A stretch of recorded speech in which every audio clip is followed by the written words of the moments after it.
ये समझिए कि अनेक बार दर्शन करने पर भी उनको प्रतीत होता अभी दर्शन ही नहीं हुआ। अब की देखें, अब की देखें, अब की श्याम सुंदर आए तो एक बार दर्शन करें। इन सब बातों से उत्कंठा प्रधान प्रेम जिनका है उन्हीं लोगों के लिए संदेश कहा गया। बाकी जो विश्रम्भक प्रधान प्रेम वालों को या अविवेक प्रधान प्रेम वालों को संदेश करने की आवश्यकता नहीं। इस तरह से भगवान कृष्ण ने ब्रज की अवस्था का वर्णन करके और फिर इसका सूरदास साधकों ने बड़ा विस्तार किया है, पत्रिका लिखी है। भगवान श्री कृष्ण ने गोपांगना जनों के लिए पत्रिका, अपने माता पिता नंद बाबा यशोदा को भी पत्रिका लिखी है, गोपांगनाओं को पत्रिका लिखी है और राधा रानी को भी पत्रिका लिखी है। तो कुब्जा ने भी पत्रिका लिखी।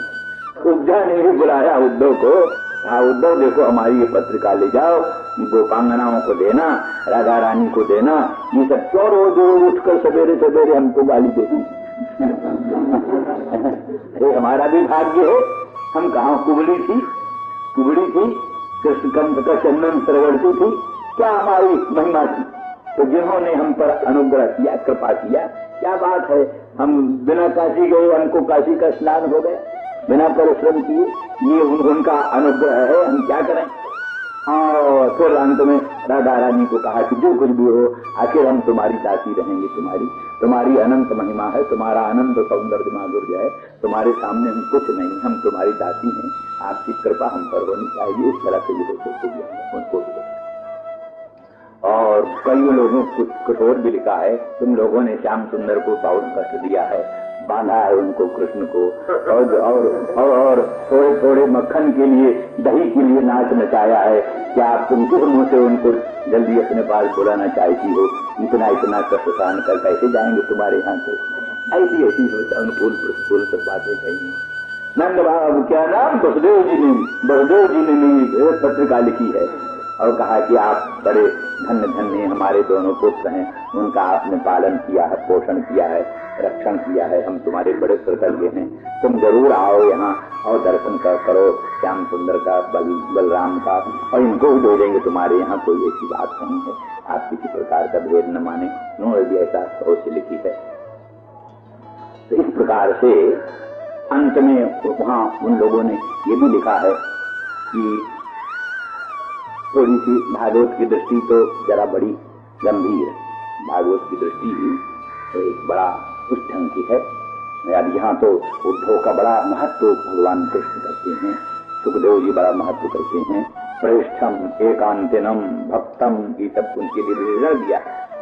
लेकिन सूरदास जी कहते हैं कि वो कृष्ण भगवान कहते सखा को मिल गया हमारा, लेकिन ठीक सखा नहीं, इसको कृष्ण प्रेम नहीं, ये तो इसको ज्ञान का घमंड। तो बोलो जैसे काग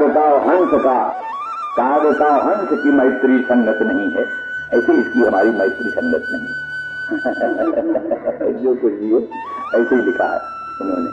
तो इसलिए ये तो इसको ज्ञान का बड़ा गुमान है, ये तो निराकार निर्विकार निर्गुण अनंत अखंड ब्रह्म की चर्चा करता है, परंतु ये क्या जाने ये जो ब्रज का जो मक्खन और रोटी खाने का स्वाद, इसको क्या मालूम?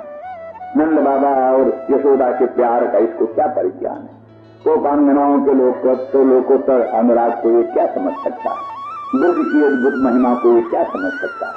शुष्क ज्ञान से केवल अखंड अनंत निर्विकार ब्रह्म, इसकी रूप नहीं, रेखा नहीं, जाति नहीं, वर्ण नहीं, कुल नहीं, ये ऐसी कोई चीज लिए हुए घूमता है। ये ब्रज का लोकोत्तर प्रेम है, उसके मर्म से ये अपरिचित है। तो इसलिए अच्छा इसको ब्रज भेज दें, इसके ज्ञान का घमंड सब खत्म हो जाए, ब्रज भेज दें तो ये सूर्य होकर आएगा, इसलिए वो ब्रज को भेज। और ब्रज को भेजते हुए फिर कुछ ब्रज की महिमा भी कहते, तो बीच बीच में उद्धव जी हंस पड़ते। सूरदास के अनुसार बीच बीच में कृष्ण का प्रेम कथा सुन करके उद्धव जी हंस पड़ते। तो भगवान को लग देखो ये कितना कुटिल है, ये ठीक नहीं है, ये जो है तो ऐसी बातें कहते। तो फिर भी उस समय भी भगवान संदेश कहते, चिट्ठी लिखते हैं और नंद रानी को भी लिखते हैं कि मैया हमको यहाँ कोई मक्खन देने वाला, मक्खन रोटी देने वाला कोई, मक्खन रोटी याद आती मैया, मैया तुम जैसे कलयुग कराती थी वैसा यहाँ कोई कलयुग कराने वाला है।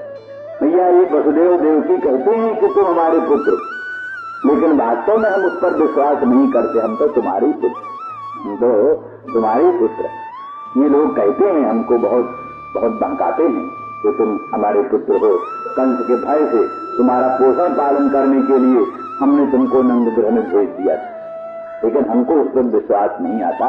मैया हम तो समझते हम तुम्हारे ही पुत्र हैं, तुम्हारी रहेंगे। मैया थोड़ा सा काम करके और एकदम हम तुम्हारे पास चले आए। इस तरह उद्धव से कहते, उद्धव हाँ एक बात है, गोपांगनाओं ने अपना सर्वस्व अर्पण हमको कर दिया, अपना मन बुद्धि चित्त अहंकार अंतरात्मा सब कुछ अर्पण कर दिया। तो उसके बदले में ब्याज के रूप में जैसे किसी ने अपना सब धन किसी धनवान मालिक के यहाँ अर्पित कर दे, तो वो मालिक उस धन के ब्याज रूप में कुछ जीवन निर्वाह के लिए देता रहता है, ब्याज के रूप में, ब्याज में सूद। तो ऐसे गोपांगनाओं ने अपना सर्वस्व अर्पण कर दिया, अंतरात्मा अंतःकरण प्राण धन सब कुछ। उसके ब्याज में हमने उनको सालों की मुक्ति देना चाहा, नहीं लिया। सामित्व मुक्ति देना चाहा, नहीं लिया। सारूप्य मुक्ति देना चाहा, नहीं लिया। तीन मुक्ति मैंने देना चाहा, नहीं लिया। तो दो भैया साधु की मुक्ति तो ज्ञान से होती, तुम बड़े ज्ञानी, तुम्हारा जैसा ज्ञानी कोई है नहीं, तुम जाकर उनको ज्ञानोपदेश कर दो।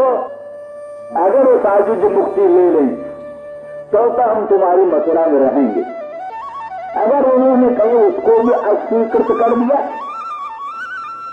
ज्ञान द्वारा प्राप्त होने वाली साधुज्य मुक्ति को भी अगर उन्होंने अस्वीकृत कर दिया, तो उद्धव मैं सत्य कहता हूं, सब तुम्हारा मथुरा उसरा छोड़ करके जा करके ब्रज में मैं तो गाय चराऊंगा और गोपांगनाओं के साथ ये सब सूरदास जी ने केवल वहां गाय चराऊंगा, ब्रज में रहूंगा, ये तुम्हारा राजपाट सब तुम्हारे दिन में तुम जाओ। हाँ, अगर वो तुम्हारा ज्ञान ले करके साधु जी स्वीकार कर ले, ठीक है सूर्यहरण। इस तरह से बहुत प्रकार का संदेश। यही कहा, भैया मेरी बांसुरी की रक्षा रखना, मेरा श्रृंग, मेरे खिलौने, मैं बहुत जल्दी आऊंगा, मेरे खिलौने सुरक्षित रखना, मेरी बांसुरी सुरक्षित रखना। भैया कहीं देर सदेर राधा आकर मेरी बांसुरी न उठा ले जाए, तुम पूरी सुरक्षा रखना मेरी बांसुरी। इस प्रकार से बड़े विश्रम पैदा करने वाले, विश्वास पैदा करने वाले कि मेरा लाला बहुत जल्दी आएगा, शीघ्र आएगा, घबराने की बात। इस प्रकार का संदेश लिखित भी दिया, कहा भी, और बार बार उसमें लिखा है कि उद्धव को भगवान ने अपना भूषण पहनाया था, अपना अलंकार पहनाया, अपना वस्त्र पहनाया, पीताम्बर, अपना ही रथ दिया, अपने घोड़े दिए, पूरा श्री कृष्ण अपना स्वरूप बनाकर, अपना देश बनाकर, अपना ही सा बना करके उद्धव को ब्रज में भेजा। तो उद्धव जो है तो भागवत के अनुसार भगवान का भरता, भगवान भरतुरादेश मादाय, भरता का आदेश, अपने स्वामी भगवान कृष्ण का आदेश। सूरदास जी भक्त है, जो कुछ कहें सब मान है, स्वरूपधारी है, लेकिन भागवत की दृष्टि से वास्तव में उद्धव ज्ञान गुमानी नहीं थे, ज्ञान का उनको कोई घमंड नहीं था। सबसे सच्चा ज्ञान होने पर घमंड होता ही नहीं, जब तक सच्चा ज्ञान नहीं होता तभी तक घमंड रहता। ज्ञान मान जहाँ एक और नहीं, ज्ञान वही होता है जहाँ मान नहीं। वो सारे विश्व को ब्रह्म जानता है, वो कैसे मान करेगा, किससे मान करेगा। सकलमिदं हंच वासुदेवः सकलमिदं सुरहंच, मैं सेवक सचराचर रूप रास भगवंत। सारा चराचर भगवान का रूप है जो मानता है, तो किससे अपने को श्रेष्ठ मानेगा, गुमान कैसे करेगा, घमंड कैसे करेगा, बन नहीं। और उद्धव तो परम भक्त हैं, भगवान के प्रेष्ठ हैं, एकांती भक्त हैं। एकांती भक्त का यह अर्थ किया गया कि जो सब छोड़ करके इतने पर भी अन्याश्रय को परम त्याग करके, अन्याश्रयता को पूर्ण परित्याग करके सर्वतोभावे न गाढ़ प्रेम से भगवान को भजे, उसका नाम एकांती भक्त। पारिभाषिक शब्द है एकांती। एकांती अनन्य, अनन्य को एकांती कहते। अनन्य अनन्य यस्य भगवत व्यतिरिक्ता अन्यः न विद्यते यस्य स अनन्यः। भगवान को छोड़ करके अन्य कोई जिसके है ही नहीं। एकमात्र भगवान को ही सर्वस्व मानता है, भगवत भिन्न कोई पदार्थ देखता ही नहीं, वो अनन्य। तो भगवान का अनन्य भक्त, एकांती भक्त, श्रेष्ठ भक्त, और इसलिए भगवान ने उद्धव को भेजा। और ज्ञान कहना भी भगवान को अनभीष्ट नहीं, ज्ञान बताना गोपांगनाओं को या माता पिता को अत्यंत अभीष्ट था भगवान, क्योंकि उसी ज्ञान के सहारे इतने तीव्र विप्रयोग जन तीव्र ताप को सहन कर सकना संभव हो। कई लोगों का तो ये ज्ञान प्रेम कम करता, लेकिन जो उच्च कोटि के भगवत भक्त हैं, जो विप्रयोग जन तीव्र ताप में झुलसे जाते हैं, उनके लिए थोड़ा भगवान की व्यापकता का ज्ञान, सर्वांतरता का ज्ञान, सर्वेश्वरता का ज्ञान, वो उनके मन में ढांढक बनाता, धैर्य बनाता है। तो वो प्रीति का, भक्ति का बाधक नहीं है, उसमें कोई बाधा नहीं पहुंचाता, किंतु उल्टा एक आश्वासन देता है, प्राण किसी तरह से सुरक्षित रहें, जिससे भगवान का ध्यान बढ़ाते चले। जो हमने कहा ही कई बार कि प्रेमी लोग भी कई लोग ये मानते हैं, जो विप्रयोग जन तीव्र ताप में जल्दी प्राण त्याग कर देता है, वो तो समझो पलायन कर जाता है, प्रेम मार्ग से, युद्ध से पलायन कर गया, भाग गए। इसीलिए दृष्टांत कहा करते हैं, हम क्या वो ठीक हरिवंश महाप्रभु ने अपने ग्रंथों में लिखा है, हित हरिवंश ने, कि वो उसका चक्रवाकी चक्रवाक का प्रेम, चकवी चकवा का प्रेम, चकवी चकवा दोनों बड़े प्रेमी, चकवी चकवा दोनों बड़े प्रेमी हैं। तो उनको चकवी चकवा का मजाक बनाती हुई सारस पत्नी लक्ष्मण बोलती। सारस पक्षी होते हैं धान के खेतों में, आजकल बहुत दिखाई देते हैं, तालाबों में सफेद ऊंचे, बड़े ऊंचे दो पक्षी साथ साथ रहते हैं, सारस। तो उसमें मादा का नाम है लक्ष्मण और उसका नाम सारस है।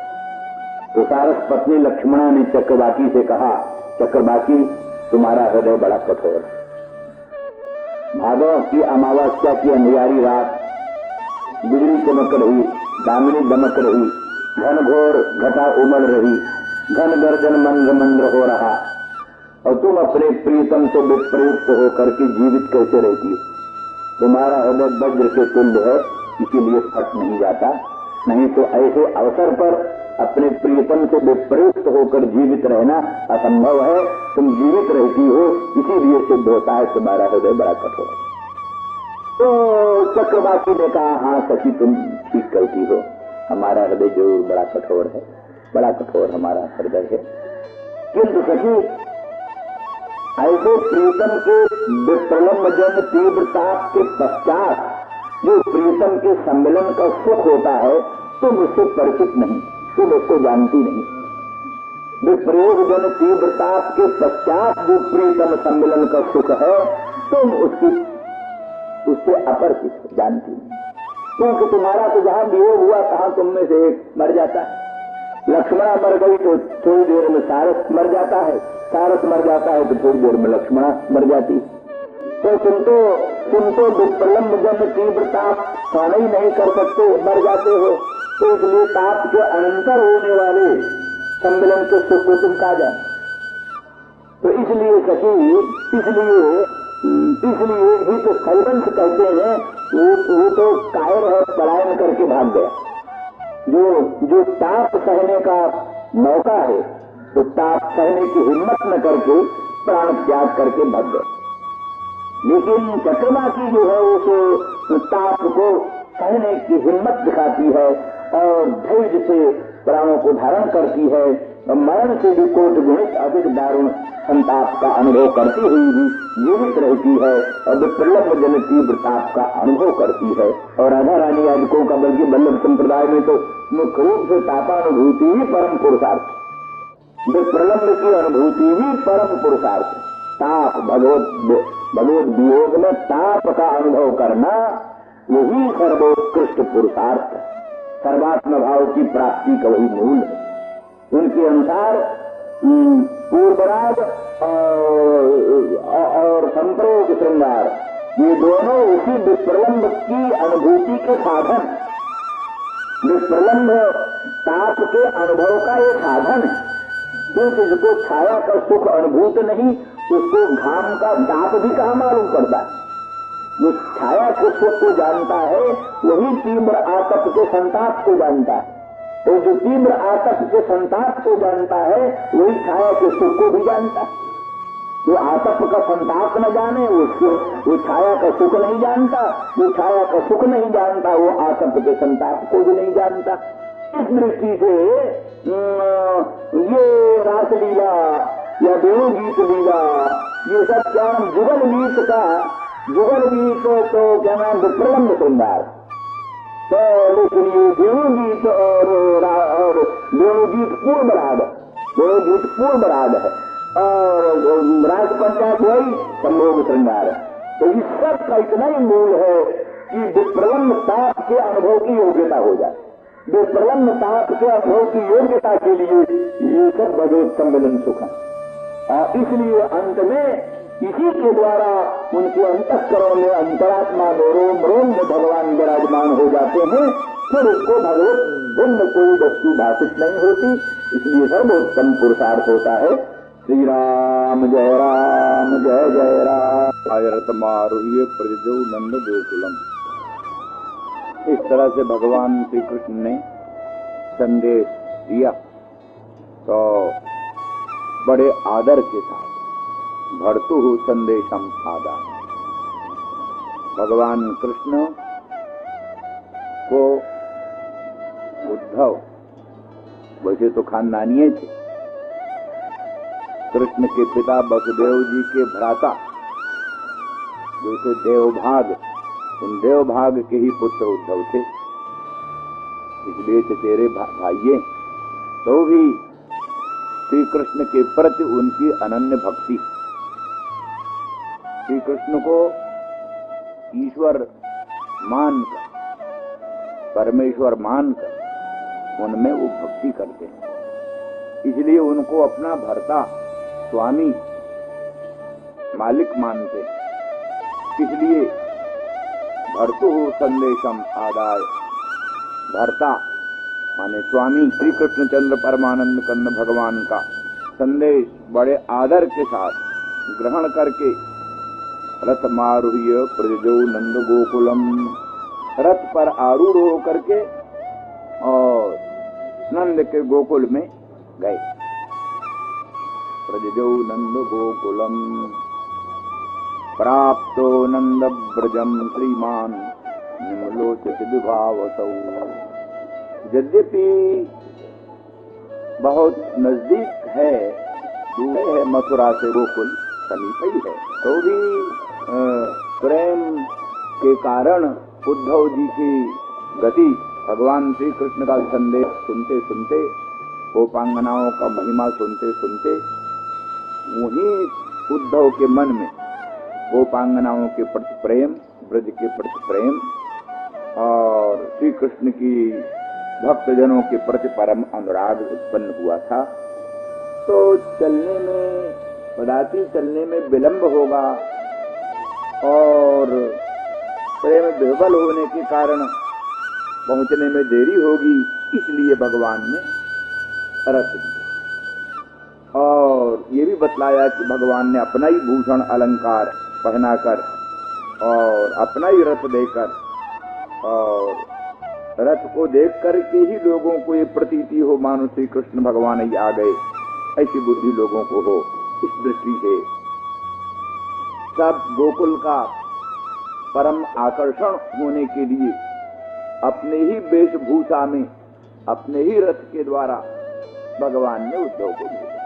तो प्राप्तो नंद ब्रजम श्रीमान, नंद के ब्रज में पहुंच गए।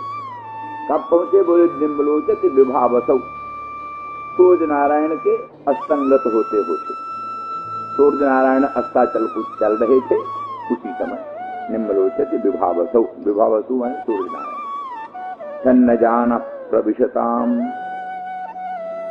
और कहते प्रविशताम पशुनाम खुर रेणु भी छन्न जाना। जो गाय आदि, गाय बछड़े आदि पशु हैं, वे सायंकाल के समय ब्रज में प्रवेश कर रहे हैं। वन से आए, अरण्य से आए, चर करके सायंकाल गाय बछड़े बत्तख सभी वन में घास आदि चर करके और गोकुल में प्रवेश कर रहे हैं। गोकुल में प्रवेश करने वाले गायों बछड़ों के जो खुरों से उत्पन्न रेणु, उस रेणु के द्वारा उनका रथ जो है वो आच्छन्न हो, छिपा हो। माने किसी को सहसा ये ज्ञान नहीं हुआ कि कोई रथ आ रहा। एक तो सूर्य अस्ताचल को चले गए थे, अंधेरा हो चला था, और दूसरे पशुओं के खुरों से उत्पन्न रेणुओं के द्वारा नभोमंडल व्याप्त हो रहा था, उसमें भी रथ आच्छन्न होने के कारण लोगों को सहसा विज्ञान नहीं हुआ। छन्न जान प्रविशताम पशूनाम खुर रेणु भी। ब्रज की शोभा स्वाभाविक रूप से वासितार्थे विजुद्धिर्नादितम सुस्मिभिर्वृषै धावंती भिश्च बासराधि रूधो भारई स्वभक्तकान। विश्वनाथ चक्रवर्ती यहाँ कहते हैं कि यद्यपि भगवान श्री कृष्णचंद्र परमानंद कंद के वियोग से सारा ब्रज संतप्त है और किसी में किसी प्रकार का उत्साह नहीं, हर्ष नहीं, अतएव वैसी शोभा भी नहीं, तो भी भगवान श्री कृष्णचंद्र ने अपने परम भक्त उद्धव को अपने दिव्य धाम ब्रज की शोभा अनुभव कराने के लिए जो श्री कृष्ण विप्रयोग प्रकाश है, श्री कृष्ण के वियोग का जो प्रकाश है, उसको आवृत कर दिया। माने श्री कृष्ण के वियोग में जो ब्रज की दशा है, उस दशा को आवृत करके, छिपा करके, श्री कृष्ण के संयोग में जो ब्रज का प्रकाश होता था, उस प्रकाश को दिखलाया। श्री कृष्ण के संयोग में जो ब्रज का प्रकाश होता था, उसी प्रकाश को दिखाया। इसलिए प्रत्येक ब्रजवासियों में ऐसा उत्साह उत्पन्न कर दिया। ये तो सभी आस्तिक मानते हैं कि प्राणियों की संपूर्ण चेष्टाएं अंतर्यामी की प्रेरणा से प्रभावित होती। संपूर्ण गतिविधि प्राणियों की अंतर्यामी की प्रेरणा से प्रभावित रहती। तो ईश्वर सर्वभूतानां निर्देशेर्जुन तिष्ठति ब्राह्मणन सर्वभूतानि यंत्रारूढ़ानि मायया। गीता स्पष्ट करती है कि ईश्वर की यंत्रारूढ़ के समान सभी प्राणियों को प्रेरणा दे करके विभिन्न कर्मों में प्रवृत्त करते हैं। हे एव साधु कर्म कारयत तम जमेभ्यो उन्नीशते, हे एव असाधु कर्म कारयत तम जमेभ्यो अधोनिनीशते। भगवान की प्रेरणा से ही प्राणी सत्कर्म करके ऊर्ध्व लोकों में जाता है। भगवान की ही प्रेरणा से प्राणी असत कर्म करके निकृष्ट लोकों में जाता है। ये दूसरा शास्त्रार्थ है कि वो प्रेरणा प्राणियों के अपने स्वस्व कर्मानुकूल होती है। जैसे विद्यार्थी पढ़ने में प्रवृत्त होता है तब अध्यापक उसको पढ़ाता है। अगर विद्यार्थी पढ़े नहीं तो अध्यापक उसको क्या पढ़ाएगा? इसलिए देवदत्त को पढ़ाता है, ऐसा व्यवहार किया जाता है। इसलिए जगदत्त काष्ठम पाठयति नहीं बोल सकते। जगदत्त किसी काठ को पढ़ा रहे हैं ये नहीं बोला जा सकता। क्यों? कि काष्ठ पठनानुकूल व्यापारवान नहीं है। देवदत्त तो पठनानुकूल व्यापारवान है, तो काष्ठ पठनानुकूल व्यापारवान नहीं है। इसलिए सक्रिय सच जब विषय सक्रिय का जो प्रयुक्त है वही ऋणिच का विषय हुआ करता है। इस दृष्टि से जो व्यापारवान है उसी में ऋणिच प्रत्यय होता है, उसी से कार्य इत्यादि बनता है। तो एतावता अपने अपने पूर्व संस्कारों के अनुसार लोग तत्त कर्मों में प्रवृत्त होते हैं, तब भगवान प्रेरणा दे करके शक्तिशाली बना करके उनको उन कर्मों में लगा। ये नहीं कि अकस्मात भगवान किसी से शुभ कर्म करा करके उत्कृष्ट लोकों में पहुंचाए दे, किसी से अशुभ कर्म करा करके किसी को निकृष्ट लोकों में पहुंचाए दे, ऐसा नहीं। इसलिए बादरायण ने इस पर विचार किया है। वैषम्य निर्घृण इतचे न सापेक्षत्वात्। अगर मनमानी ईश्वर शुभाशुभ कर्म कराए तो वैषम्य निर्घृण दोष आ जाएगा। भगवान क्यों किसी को शुभ कर्म करके उत्कृष्ट लोकों में पहुंचाते हैं, क्यों किसी को अशुभ कर्म करा करके निकृष्ट लोकों में पहुंचाते हैं? विषमता दोष भगवान में आरोपित हो जाएगा, निर्घृणता निर्दयता भगवान में आरोपित हो जाएगी। उन दोषों को दूर करने के लिए भगवान बादरायण व्यास अपने सूत्रों में लिखते हैं कि प्राणियों के कर्म की अपेक्षा करके ही भगवान प्राणियों को प्रेरणा करते हैं। इसलिए तब प्रयत्नापेक्षस्तु बेतब प्रसिद्धा वैयर्थ्यादिभ्या, ये भी सूत्र है। जीव के किए हुए प्रयत्न की अपेक्षा से ही जीव उसको तत्त कर्मों में भगवान, जीव के किए हुए प्रयत्नों की अपेक्षा से ही भगवान उनको उन विभिन्न कर्मों में लगाते हैं।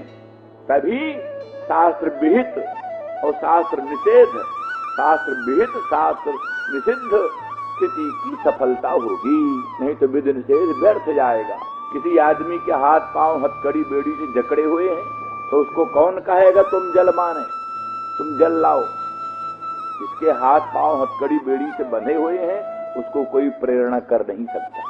प्रेरणा उसी को किया जा सकता है जो कर सकता। जो कर सकता न हो उसको प्रेरणा नहीं दी जा सकती। जब प्राणी शुभ कर्म में प्रवृत्त हो सकता है, अशुभ कर्म से निवृत्त हो सकता है, तब उसके लिए प्रेरणा सार्थक, तब उसके लिए विधि और निषेध सार्थक।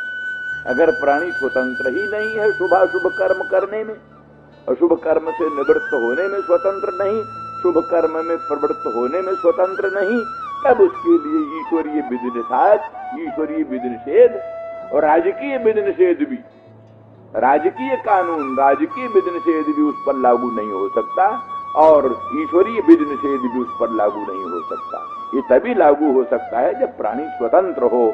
बुरे कर्म से हटने में, अच्छे कर्म में प्रवृत्त होने में प्राणी स्वतंत्र हो, तभी उसके लिए प्रेरणा हो सकती है। किंतु यहाँ तो दूसरी स्थिति है। यहाँ तो ये सब ब्रजभक्त भगवान के परम कृपा पात्र हैं और यहाँ कोई ऐसा कोई शुभाशुभ कर्म का कोई प्रसंग भी नहीं है। ये तो केवल मात्र इस दृष्टि से कि अपने परम भक्त उद्धव को ब्रज की, जो कि भगवान का दिव्य धाम है, ब्रज धाम भगवान का दिव्य धाम है, जिसके ध्यान करने से प्राणी का कल्याण होता। ब्रज का ध्यान किया जाता है, वृंदावन धाम का ध्यान किया जाता है, वहां के गोवर्धन आद्री का ध्यान किया जाता है, कृष्ण सरोवर, कृष्ण कुंड, राधा कुंड का ध्यान किया जाता है, प्रेम सरोवर का ध्यान किया जाता है। ये सब ध्येय वस्तु, जैसे जैसे भगवान ध्येय है, जैसे भगवान का नाम ध्येय है, रूप ध्येय है, लीला ध्येय है, धाम ध्येय।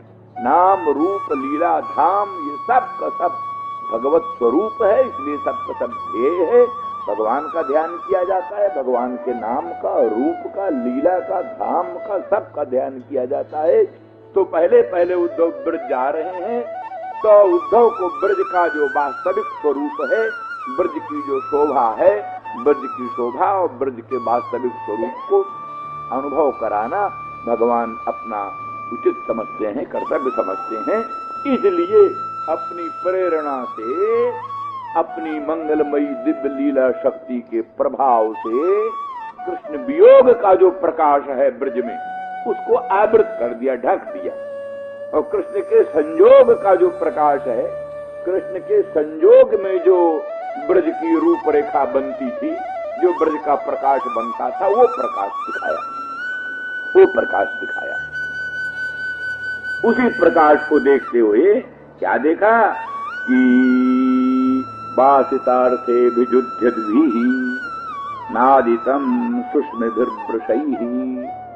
ब्रज में बड़े बड़े साण, बड़े बड़े साण, गवेंद्र, वो गवेंद्र जो है मत्त गजेंद्र, बड़े बड़े मत्त गजेंद्र नाद कर रहे हैं, हुंकार करते हुए, जय जय आराव करते हुए, जय जय का आराव करते हुए मत्त गवेंद्र, जो कि बासितार्थे विजुध्यद्भिः,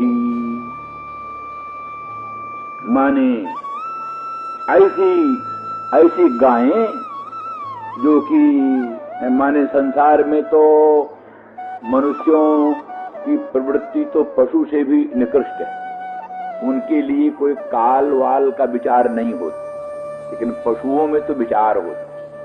तो जो गवेंद्र साण उसी गऊ के पीछे पड़ता है जो गऊ इसके योग्य, अर्थात ऋतु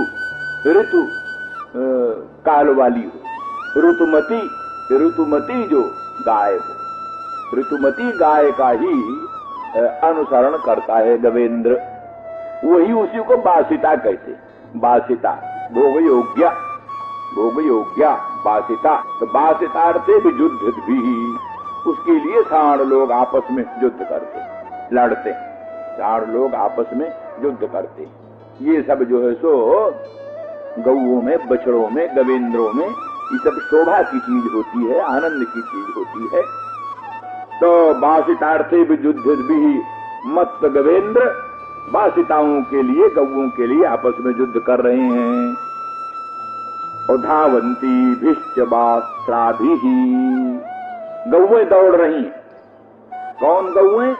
बास्त्रा गौएं, माने जो कि क्या सद्य प्रसूता है, जो कि अभी जल्दी जो ब्याई हुई है, शीघ्र की ब्याई हुई जो गौएं हैं, वो गौएं अपने बछड़ों के लिए दौड़ रही हैं। बछड़ें जरा सा अलग होती हैं, आंख के ओट होती हैं, तो उनको ढूंढने के लिए गौएं दौड़ पड़ती हैं। और ऊधो भारैश्च, और उन गौओं का थन का भार खूब है, थन में दूध खूब भरा हुआ है, नवीन ब्याई हुई है, थन में खूब दूध भरा हुआ है।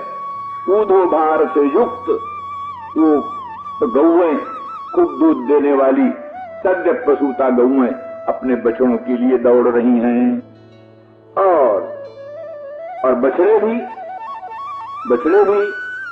अपनी उन दूध पिलाने वाली माताओं को पाने के लिए उछल उछल कर उनके पास पहुंच रहे हैं।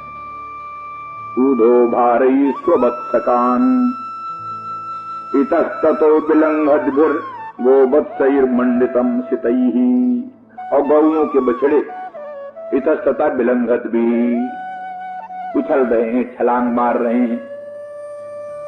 और वो सफेद सुंदर सित वर्ण के, सफेद वर्ण के सुंदर बछड़े, उन बछड़ों से वो ब्रज मंडित हो रहा, उन गौओं से, उन गवेंद्रों से, उन बछड़ों से तो ब्रज की शोभा आभा प्रभा बढ़ रही।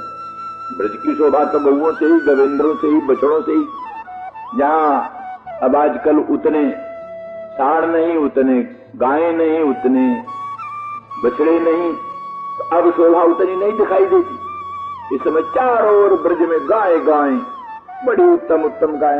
गाय इतनी सुंदर होती हैं, किसी सौभाग्यशाली के यहाँ बढ़िया गायें होती हैं तो उनको देखकर मन प्रसन्न हो जाता है। बढ़िया हृष्ट पुष्ट प्रसन्न साण, उनको देखकर मन प्रसन्न हो जाता है। उछलते कूदते हुए बछड़े, उनका तेज ऐसा होता है, उनको देखकर मन प्रसन्न हो जाता है। इसीलिए कहा जाता है कि भैंस का दूध पीने वाला भैंस का जो बच्चा है वो बड़ा आलसी, बड़े धीरे धीरे चलता है, बोलता भी नहीं। लेकिन गाय का बछड़ा, उसके दूध में चमत्कार है। वो दूध पी करके ऐसा उछलता है, थोड़े दिन का बछड़ा इतना उछलता है उसको पकड़ सकना मुश्किल होता है। इसीलिए कहा जाता है कि गाय के बछड़े का दूध, गाय का दूध पीने से हो जाता है, तेज आता है, स्फूर्ति आती है, बल आता है, विद्या बढ़ती है, बुद्धि बढ़ती है। और भैंस का दूध पीने से जैसे वो भैंस के बच्चे की हालत होती है, वैसे दूध पीने वाले की हालत होती है। इतस्ततो विलंघत बिर्गो बद्धैर्मंडितं सितैः और गोदोह शब्दाभिरवम् वेणूनां निस्वनेन च। वो ब्रज जो है, ब्रज का विशेषण है, वो ब्रज मंडित है उन बछड़ों द्वारा, उन दिव्य गवेंद्रों द्वारा और ऊर्ध्वभार से युक्त उन सद्य धेनुओं द्वारा। और वो ब्रज अत्यंत मंडित है, शोभित। और गो शब्दाभिरवम, गोदोह शब्दाभिरवम, गऊ के दोहन का शब्द, गऊ के दोहन का भी एक शब्द होता है। गऊ के दोहने में जो शब्द होता है, दूध की धार गिरती है पात्र में, उसका एक शब्द होता है। तो जहां एक दो गऊ दुही जाती होता है साधारण शब्द होता है, जहां लाखों गायें दुही जा रही हैं, एक गाय, दो गाय, 10 गाय नहीं, हजारों लाखों गायें जहां दुही जा रही हैं, तहां उनका कितना बड़ा शब्द होगा।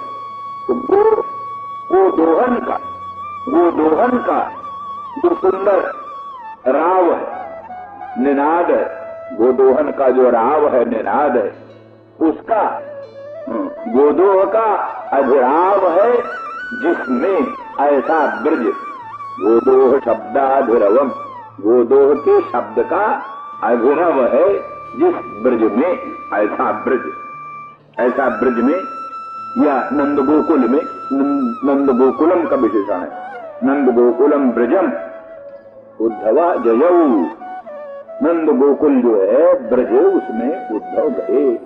वो कैसा नंद गोकुल है कि ऐसे ऐसे गवेंद्रों से, बछड़ों से, गायों से मंडित है और गोदोहन के शब्द का अभिनव हो रहा है, जिसमें चारों तरफ गोदोहन के शब्द का नाद हो रहा, गोदोहन के शब्द का अभिराव हो रहा है चारों तरफ, जिसमें ऐसा गोकुल।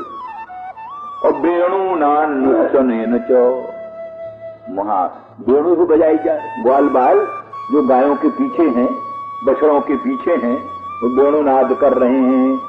श्री कृष्ण से सब सीख रखा था।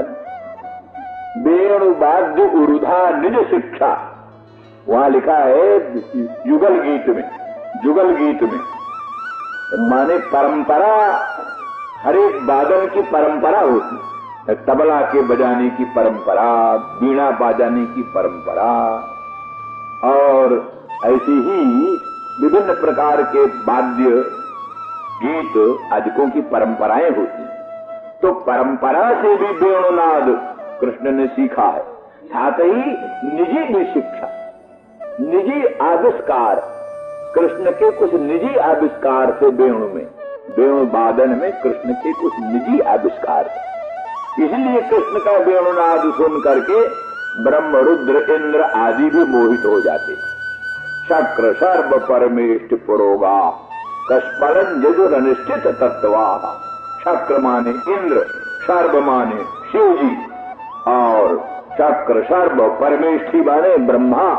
ये सब शक्र सर्व परमेष्ठ पुरोगा, ये सब कृष्ण का वेणुनाद सुन करके मोहित हो जाते थे।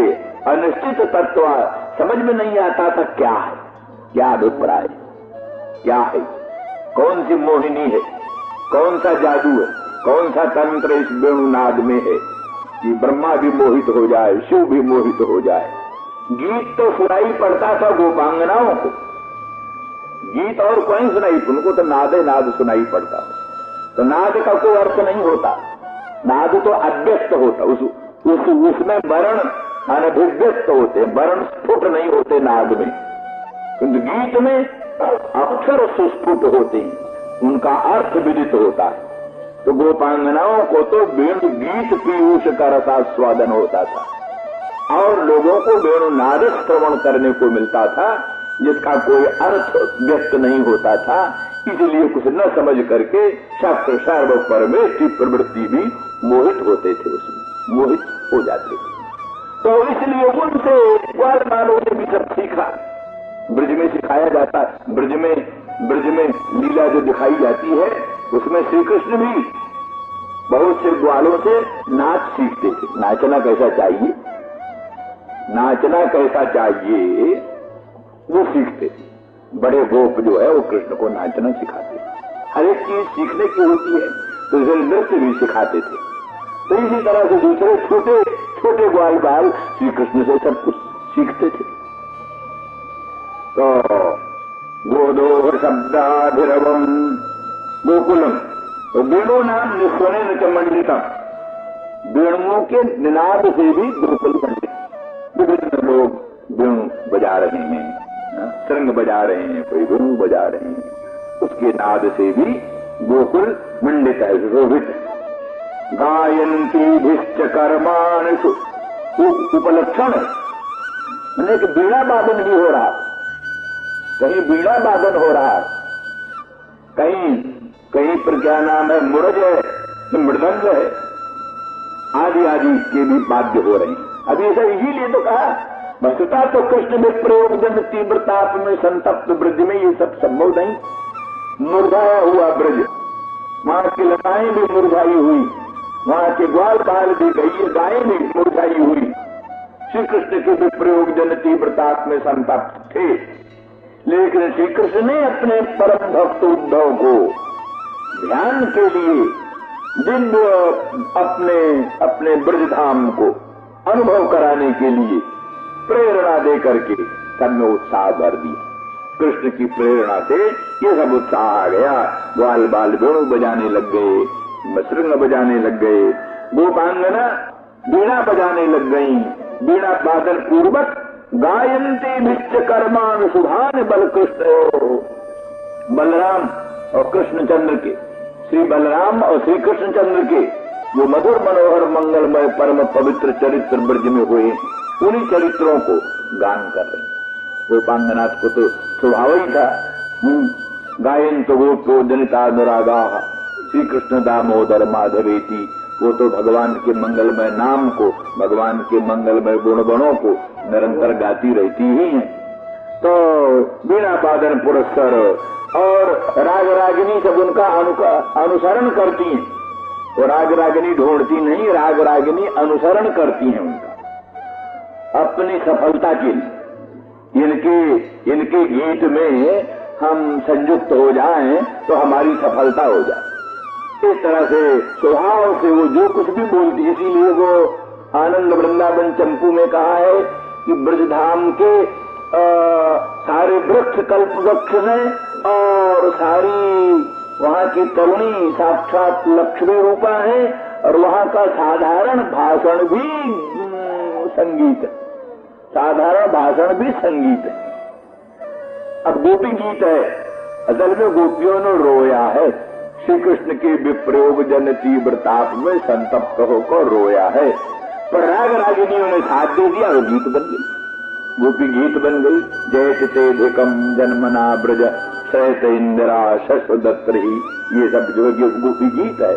तो वास्तव में तो वो संतप्त होकर के कृष्ण से प्रार्थना कर रही है, रो रही है कृष्ण से, परंतु वो स्वभाव से ही राग रागिनी उनका अनुसरण करती हुई और वहाँ उनकी सेवा करती हैं, इसलिए सब गीत बन जाती है। गायन्ति कर्मान् शुभान्। बल कृष्णयोः, बलराम और कृष्ण के परम शुभ चरित्रों को गायन कर रही जो गोपांगनाएं हैं, वो गोपांगनाओं से भी गोकुलम मंडितम, गोकुलम मंडितम का विशेषण। वेणु नाम निस्वनेन मंडितम, और धावंती भी बासराधि मंडितम, धावत भी उल्लंघत भी क्या नाम बसई ही मंडितम, इन सब से गोकुल मंडित है। और ऐसे श्री कृष्ण और बलराम के मंगलमय गुण गणों को गान करती हुई, वीणा वादन करती हुई गोपांगनाओं के द्वारा भी गोकुल मंडितम, गोकुल मंडित। इतने नहीं कहते स्वलंकृता भी, स्वलंकृता गोपीर गोपैश्च सुविराजितम। गोपियां स्वलंकृत, सुंदर अलंकार युक्त, दिव्य भूषण वसन अलंकार को धारण कर रखा।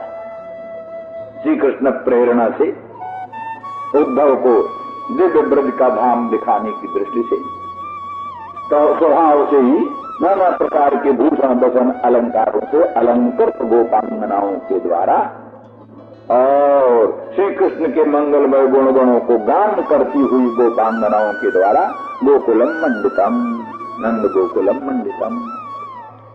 इसी तरह से कहते स्वलंकृत और गोपैश्च, गोप भी सब स्वलंकृत, दिव्य अलंकारों से अलंकृत, भूषण वसन धारण किए हुए दिव्य अलंकारों से अलंकृत हैं वो भी। अथवा ये समझ लीजिए कि वो कई चीजें ऐसी होती हैं कि किसी का स्वाभाविक शोभा आभा प्रभा भी अलंकार के रूप में होता। कई बहुत भूषण वसन अलंकार धारण करें तो भी वो कोई शोभा आभा प्रभा नहीं व्यक्त होती, और कई लोगों का ये स्वाभाविक स्थिति होती है बिना भूषण वसन अलंकार के भी वो अत्यंत अलंकृत जैसे होते। इतना भी भूषण वसन अलंकार धारण करो, अगर रोहिणी सूरत हो तो क्या करेगी वो भूषण वसन अलंकार, क्या करेगी? इस तरह से अथवा वो जो हमने कहा कल की बात कि कृष्ण का क्या नाम ब्रज का प्रेम तीन प्रकार का, उत्कंठा प्रधान, विश्रंभ प्रधान और अविवेक प्रधान, तीन प्रकार का ब्रज का प्रेम। तो ये जो विप्रयोग जन तीव्र ताप की अनुभूति, ये ज्यादा उत्कंठा प्रधान गोपांगनाओं को है। उत्कंठा प्रधान जो गोपांगना और उत्कंठा प्रधान जो नंद यशोदा प्रभृति, इन्हीं में कृष्ण विप्रयोग का रूप दिखाई देता है। जो अद्भुत संताप, विरहजन्य संताप और एक प्रकार से सब प्रकार के भूषण वसन अलंकारों से रहित होकर और एक संताप की अनुभूति, दुख की अनुभूति प्रतिक्षण व्यक्त करना, ये इन लोगों उत्कंठा प्रधान, जिनको कि बताया कि श्री कृष्ण के दर्शन में भी, श्री कृष्ण दर्शन में पूरा विश्वास नहीं होता। राधे मिले प्रतीत नावत, राधा अपने मदन मोहन श्याम सुंदर से मिल रही है तो भी उसको विश्वास नहीं होता कि हम मिल रहे हैं। उसको विश्वास होता हमको भ्रांति है, दिन रात चिंतन करती रहती है, इसीलिए हमको मालूम पड़ता है कि श्री कृष्ण मिले, वास्तव में मिले नहीं। हम अभागिन को कृष्ण का मिलना भाग्य में लिखा था, ये उनकी भावना थी। जैसे रंक चिंतामणि का पाना दुर्लभ समझता, रंक जो है चिंतामणि का पाना अपने लिए दुर्लभ समझता है, ऐसे राधा रानी श्री कृष्ण को पाना अपने लिए अति दुर्लभ समझता। जी कहते दुराप जन बरती, तो पहले ही जब कृष्ण मथुरा नहीं गए थे तभी बोल रही थी, दुराप जन बर्तने रतिर पत्र पा भूयसी गुरुप्ति विश्व वर्षण मतिरतीव दौस्तंगता बपु परबसम जनु परमिदंकुलीनान्वे न जीवते तथापि किम परम दुर्मरो यंजना। उस समय तो कृष्ण मथुरा नहीं गए थे, कृष्ण ब्रजई में थे, गोकुलई में थे, कृष्ण का दर्शन भी होता था, कृष्ण का सम्मिलन भी होता था, तो भी समझते दुराप जन बर्तने रतिर पत्र पा भूयसी, हमारी रति जो प्रीति अनुरक्ति जो है वो दुराप जन में है। वो कृष्ण हमारे लिए दुराप है, दुष्प्राप्य है। जैसे रंग को चिंतामणि दुराप है, ऐसे कृष्णचंद्र परमानंद कंद मदन मोहन हमारे लिए दुराप है। सखी क्या करें, दुराप जन बर्तनी रति, मेरे मन में जो रति है प्रीति है दुराप जन में है, दुर्लभ जन में है, जिसका दर्शन भी दुर्लभ है, उसमें विधाता ने प्रीति पैदा कर दिया। तो ऐसी परिस्थिति में उत्कंठा प्रधान जो गोपांगना है और उत्कंठा प्रधान जो नंद यशोदा आदि है, उनमें ही ताप के चिन्ह, विप्रयोग जन तीव्र ताप के चिन्ह भाषित होते हैं। लेकिन श्रीदामा प्रवृत्ति जो ग्वाल बाल है, उनको तो विश्रम्भ प्रधान प्रेम है। वो तो समझते हैं प्रत्येक कृष्ण साथ ही रहते हैं, कृष्ण कभी हमसे अलग होते ही नहीं। हम वृंदावन धाम में रहते थे तो उन दिनों एक रानी वहां रहती थी, वहीं के कहीं की पास की थी, तो कथाओं में भी आती थी और रासलीलाओं में भी आती थी। तो एक दिन समय लेकर हमारे पास आई हमसे, तो हमारी रासलीला की कथा होती थी, तो गोपांगनाओं के बुरा का कुछ वर्णन आता था।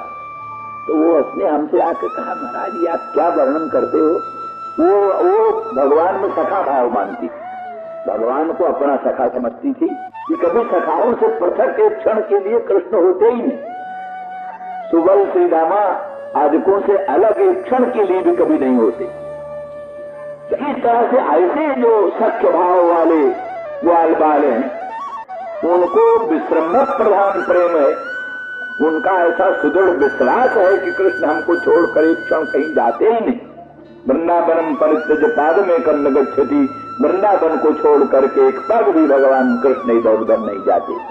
तो उनको कृष्ण भी प्रयोग ही नहीं, वो खूब भूषण वसन अलंकार धारण करते हैं, खूब अपने आनंद से रहते हैं, उनको कोई कष्ट नहीं। एक भद्र तनु की कथा है पद्म पुराण में। भद्र तनु कोई था व्यक्ति,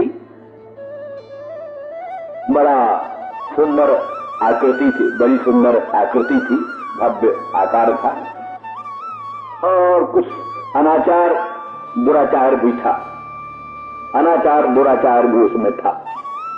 परंतु किसी महापुरुष के संसर्ग से वो अनाचार दुराचार छोड़कर भगवान की उपासना में लग गया, और थोड़े ही दिन में भगवान उसके पास आ गए। उसको भगवान ने दर्शन दे दिया थोड़ी सी, और दर्शन लेकर के भगवान ने कहा, भैया हम तुमको अपना सखा बनाएंगे, मित्र बना, तुम हमारे मित्र, हम तुम्हारे पास आएंगे।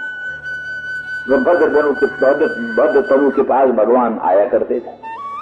भद्र तनु खेलवान कृष्ण उनके साथ क्रीड़ा करते थे। तो भगवान ने अनुभव किया कि ये भद्र तनु दिनों दिन दुबला हो रहा, दुर्बल हो रहा। भगवान ने पूछा, भद्र तनु तुम दुर्बल क्यों हो रहे, क्या बात? कुछ खाने को नहीं मिलता, दूध नहीं मिलता, मक्खन नहीं मिलता, क्या बात, दुबले क्यों बताओ? भद्र तनु टालता रहा। अंत भगवान ने आज्ञा कि नहीं बताओ, हमारे सखा हो, हम तुम्हारे सखा हैं, विश्रम के साथ सीधा सीधा बताओ क्या बात। भद्र तनु ने कहा, महाराज वास्तविक बात यह है कि मुझको इस बात का डर बना रहता है, कहीं मुझसे ऐसा कोई खराब काम न हो जाए कि भगवान अलग हो जाए, कहीं भगवान का जो दुर्लभ प्रसाद प्राप्त है। भगवान हमारे सखा हैं, भगवान के दर्शन का सौभाग्य, भगवान के साथ पीड़ा करने का सौभाग्य, अगर कुछ हमसे दुर्भाग्यवश कोई खराब काम बन गया तो फिर भगवान ये हमारा सौभाग्य मिट जाएगा, ये हमको डर रहता है। इसीलिए हमको चिंता से न भोजन अच्छा लगे, न पानी अच्छा लगे, न दूध अच्छा लगे, न मक्खन अच्छा लगे, कुछ नहीं अच्छा लगे। तो भगवान ने भद्र तनु से कहा, भद्र तनु तुम इसकी चिंता मत करो, हम जिससे एक बार मिल लेते हैं फिर उससे अलग नहीं, ये नहीं होता कि हम किसी से मिले और फिर अलग भी हो जाए, ऐसा नहीं। इसीलिए क्या है, गीता में भी है भिन्न, माम प्राप्त न निवर्तन्ते मद्भावम आगता, जो माने भगवान को प्राप्त करके फिर प्राणी निवृत्त नहीं होता। ब्रह्मलोक जाकर के भी प्राणी लौट सकता है, इंद्रलोक जाकर के भी प्राणी का पतन हो सकता है, पर भगवान लोक जाकर के प्राणी का फिर पतन नहीं हो। इसलिए बदतनु, हम जिसको अपनाते हैं फिर उसको छोड़ते नहीं। बहुत से वचन है जिसमें स्पष्ट है कि भगवान को प्राप्त करके प्राणी की फिर पुनरावृत्ति नहीं, तो भगवान ने कहा तुम्हें चिंता मत करो। इसलिए कहते हैं कोई किसी गोपांगना के यहाँ भगवान श्री कृष्ण गए और उनके पांवों में नूपुर थे, घुंघरू थे, तो कुछ बजते, तो उसने कहा श्याम सुंदर है, आपके पांव में घुंघरू हैं, ये बजते हैं। तो जब जाते हैं लोगों को मालूम हो जाता है, इसलिए तुम घुंघरू को निकाल दो ना। तो भगवान ने कहा तो सखी तुम ही निकाल दो। तो वो सखी घुंघरू निकालने लगी। तो दूसरी गोपी कहती अरे सखी तू क्या करती है पगली, ये क्या पागलपन का काम करती, जो घुंघरू भगवान के चरणों में आ गए हैं तुम उनको भगवान के चरणों से पृथक कर रही हो। इसे प्रभु को आदत पड़ जाएगी कि जो इनके चरणों में आए वो फिर हट भी सकता। तो ये आदत तू क्यों पैदा कर रही? अभी तक तो ये नियम है जो इनके चरणों में आता है इनसे पृथक नहीं होता, तो घुंघरू को स्वयं पृथक कर रही है। तो ऐसी परिस्थिति में तू भी फिर कभी पृथक की जा सकती है। इसलिए ये आदत मत पैदा कर, ये भूल मत कर कभी। तो इसलिए निश्चित है, तो ऐसे जो भक्त हैं विश्रम्भ प्रधान प्रेम वाले, इनकी दृष्टि में कभी भगवान का विप्रलंब होता ही नहीं। इसलिए प्रत्यक्ष भगवान कृष्ण का दर्शन करते हैं, संबोधन करते हैं, उनसे संबोधित होते हैं, आनंदमयी क्रीड़ा करते हैं, तो वही लोग स्वलंकृत हैं। और इस भाव की गोपांगना भी कितनी है, गोपांगना भी कभी एक ही भाव की थोड़ा ना, मातृभावना वाली कितनी गोपांगना है, कृष्ण को अपना लाल समझती है, ऐसे भी है। बहुत सी गोपांगना भिन्न भिन्न भावना वाली है। तो वो जो इस प्रकार के सख्य भाव वाली गोपांगना या दूसरे भाव वाली गोपांगना जिनका विश्रम्भ प्रधान प्रेम है, वही गोपांगना स्वलंकृत है, और वही गोप जो है क्या नाम स्वलंकृत है। इसलिए वही वीणा बादन पुरस्सर, वेणु बादन पुरस्सर ब्रज को अलंकृत कर रहे हैं, नंद गोकुल को अलंकृत कर रहे हैं। और साथ ही वो जो गायें हैं बछड़े हैं, ये तो उनमें तो कृष्ण का स्थायी भाव का अर्थ वही होता है, जैसा कि हमने कई बार कहा है, स्थायी भाव मन जैसे द्रवीभूत लाह में कोई रंग डाल दे तो रंग का स्थायी भाव बन जाता है। लाह पिघल जाए, पिघली हुई लाह में हल्दी का रंग डाल दे तो रंग जो है लाह के अणु परमाणु में फैल जाता है, स्थिर हो जाता है। तो स्थिर हो जाना यही स्थायी भाव। तो जिनका अंतःकरण द्रवीभूत हो गया, पूर्ण द्रवीभूत अंतःकरण में भगवान श्री कृष्ण का जो स्वरूप अंकित हुआ, जो लीलाएं अंकित हुई, जो भावनाएं अंकित हुई, वही स्थायी भाव। तो स्थायी भावापन्न जो भगवान की लीलाएं, भगवान के चरित्र, भगवान का स्वरूप, वो अडिग है, एक रस है। तो ऐसे जो श्री कृष्ण लीलाओं का स्थायी भाव जिनके अंतःकरण में उद्भूत है, श्री कृष्ण के स्वरूप का, श्री कृष्ण के चरित्र का स्थायी भाव जिनके अंतःकरण में उद्भूत है, उनके लिए वही रूप दिखाई दे रहा, दूसरे रूप कभी दिखाई नहीं देता। इसका वर्णन किया है मधुसूदन सरस्वती ने कि कुछ भक्त ऐसे ने तो सारे विश्व को कृष्ण रूप में देखते हैं, सारा विश्व कृष्ण। भूतानि भगवत्यात्मन नेश भागवतोत्तम, सर्वभूतेषु यः पश्येत् भगवत भावमात्मनि भूतानि भगवत्यात्मन नेश भागवतोत्तम। एकादश जो संपूर्ण भूतों को, संपूर्ण प्राणियों को भगवदात्मा में देखते हैं, भगवान की भगवत स्वरूप में संपूर्ण भूतों को देखते हैं, और संपूर्ण भूतों में भगवत भाव को देखते हैं। तो ऐसे वो भागवतोत्तम कहा। एक भागवत और एक प्राकृत भागवत और एक मध्यम भागवत और एक भागवतोत्तम। तो भागवतोत्तमों का ये लक्षण। प्राकृत भक्त का लक्षण है जो कि केवल अर्चायामेव हरे, भगवान की तत्त मूर्तियों में ही भगवान की पूजा करता है। न तद भक्तेषु चान्येषु भक्त पराकृत स्मृता।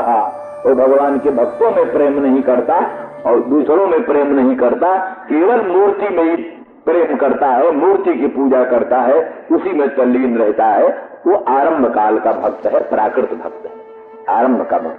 प्रकृति आरंभा शास्त्र भाव प्राकृत भक्त। और दूसरा भक्त जो है ईश्वरे तदधीने सु बालिशेषु सुसत्सुचो प्रेम मैत्री कृपोपेक्षा यह करोत मध्यमा। वो मध्यम भागवत है, क्योंकि ईश्वर में प्रेम करता है, ईश्वराधीन भक्तों में प्रेम, उनमें मैत्री करता है, ईश्वराधीन भक्तों में मैत्री रखता है, ईश्वर में भगवान में अनन्य प्रेम रखता है, भगवत भक्तों में मैत्री रखता है।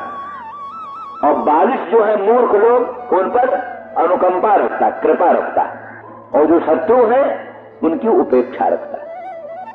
ये मध्यम कोटि का भक्त है, भगवान में प्रेम, भगवत भक्तों में मैत्री और मूर्ख जनों में अनुग्रह और शत्रु जनों में उपेक्षा। तो और उत्तम भागवत कौन है? जो सारे विश्व को कृष्ण ही देखते हैं, जहां देखो कृष्ण ही कृष्ण है, कृष्ण को छोड़कर कुछ नहीं। तो क्यों बना ऐसे?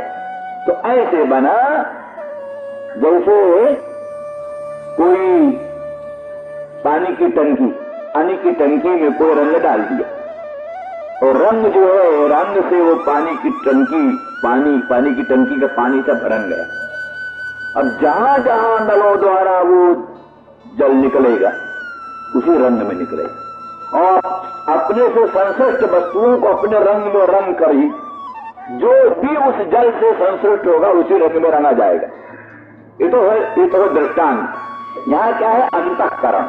अंतःकरण है सरोवर, महान सरोवर, और वही अंतःकरण भगवत प्रेम में पिघल गया। लाह की तरह अंतःकरण पिघल गया।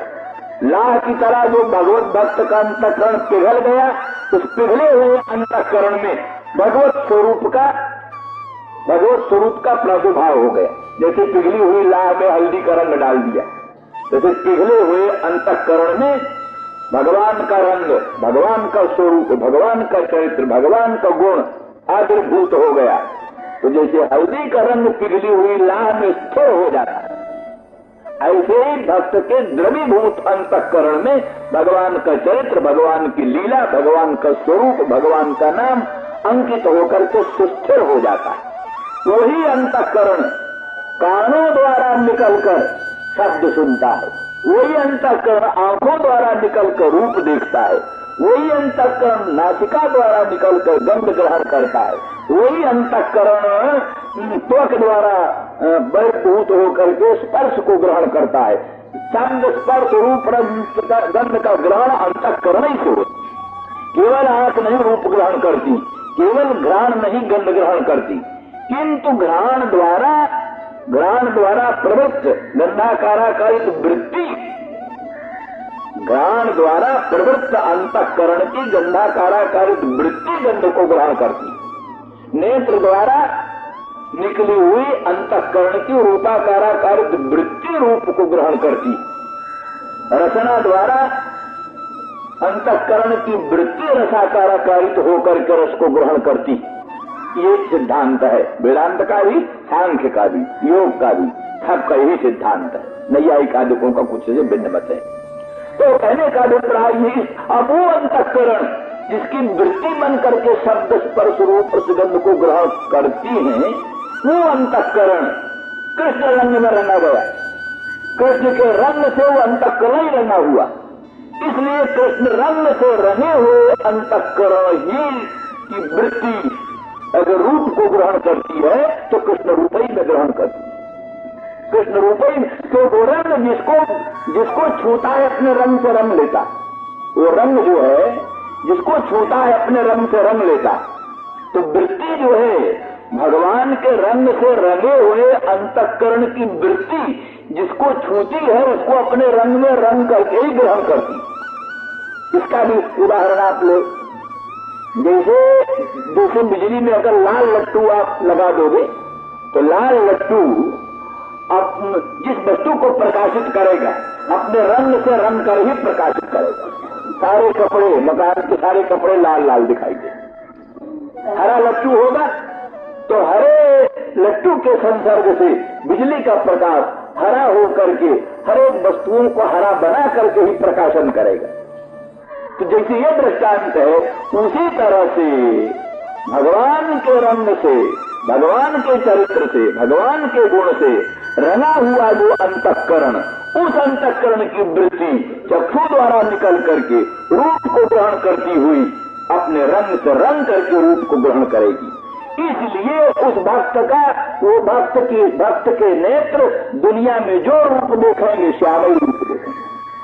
दूसरा रूप गोपांगना कहती सखी हो श्याम रंग रंगी, सखी मैं श्याम रंग से रंगी हूँ, इसलिए दुनिया की सब चीजें हमको श्याम ही श्याम दिखाई देती है।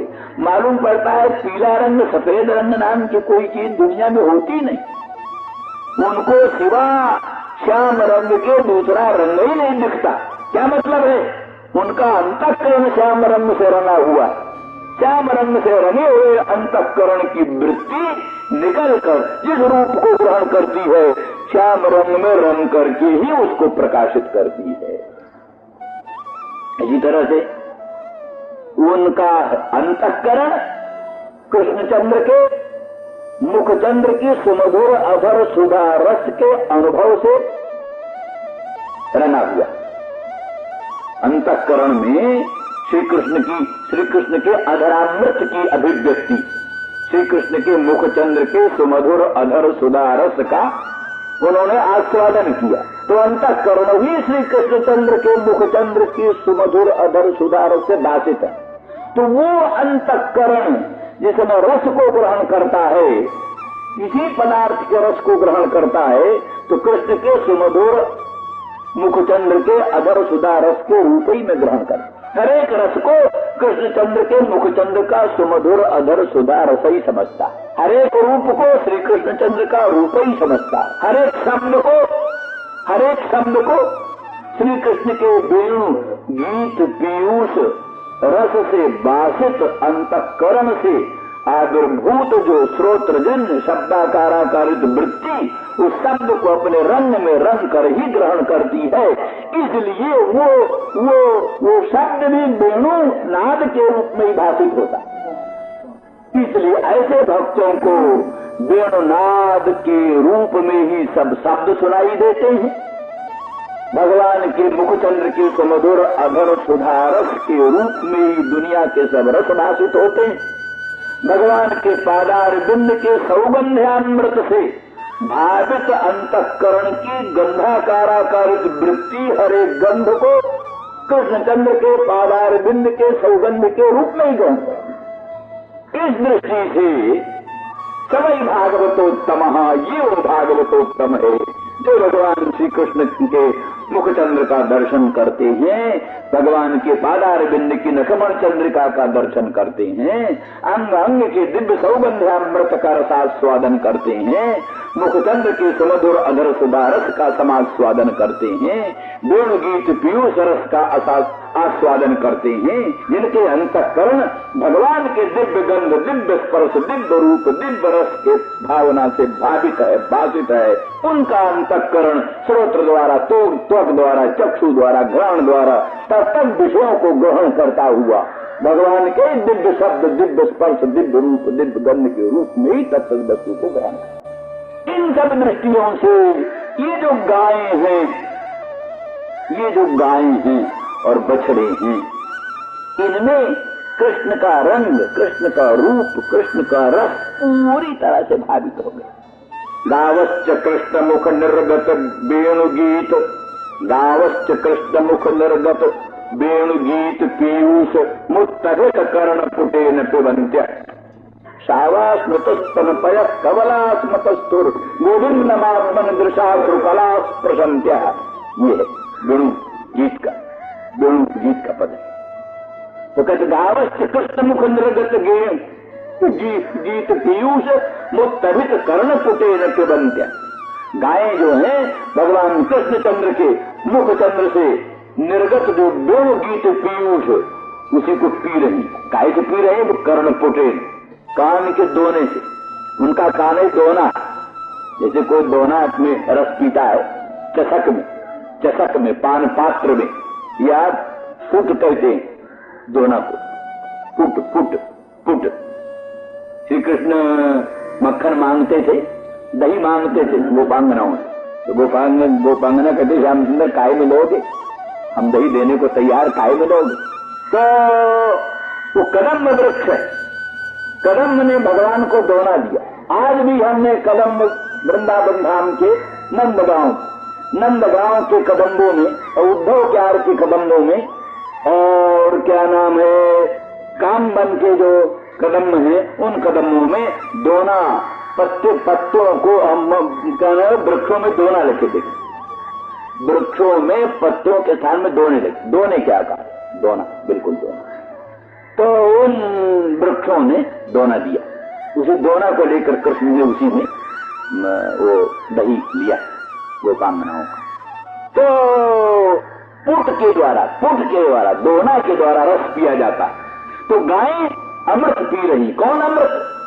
कृष्णचंद्र परमानंद कंद के मुख चंद्र से निर्गत वेणु गीत पीयूष, वेणु गीतामृत। तो कृष्णचंद्र के मुख चंद्र से निर्गत जो वेणु गीतामृत, वेणु गीत पीयूष, उसको पीने के लिए पात्र कौन? बड़े कर्ण पुटे, कर्ण ही पुट, उनके कान ही दोना। वो भी उत्तभित खड़ा कर दिया है। कहीं अगर टेढ़ा हो जाएगा दोना तो रस गिर जाएगा, दोना टेढ़ा हो जाएगा तो कहीं रस गिर जाएगा। इसीलिए मानो कान को खड़ा कर, ताकि दोना खड़ा रहे, कोई उसमें से रस गिरने न पाए। इसलिए उत्तभित कर्ण, उत्तभित माने खड़े किए हुए जो कान, उत्तभित कर्ण पुटई पिबंत्या। गावश्च कृष्ण मुख निर्गत वेणु गीत पीयूष मुत्तभित कर्ण पुटई पिबंत्या। और शावा जो बछड़े हैं, बछड़े जो दूध पी रहे हैं, बछड़े दूध पी रहे, माता के थन को धक्का लगाया, मुंह से लगाते धक्का, बाजे बाजे में ऐसा धक्का लगाते गाय उठ पड़ती, ऐसे जोर से धक्का लगाते हैं कि गाय का पिछला भाग उठ पड़ता ऐसा। तो जहां थन में धक्का लगाया मुंह का, तो दूध की धार थन से निकलने लगी। इतने में कृष्ण की बंसी बजी,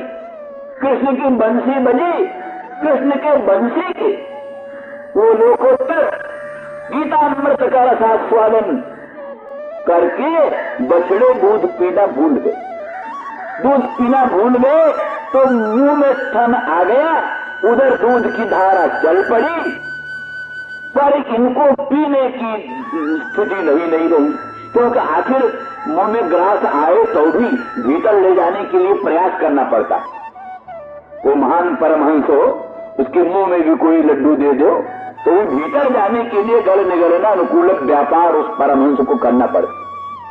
तो इसलिए बछड़ों के मुख में गऊ के थनों से अखंड दुग्धधारा तो चल रही है, लेकिन उसको भीतर ले जाने की क्रिया भूल गई।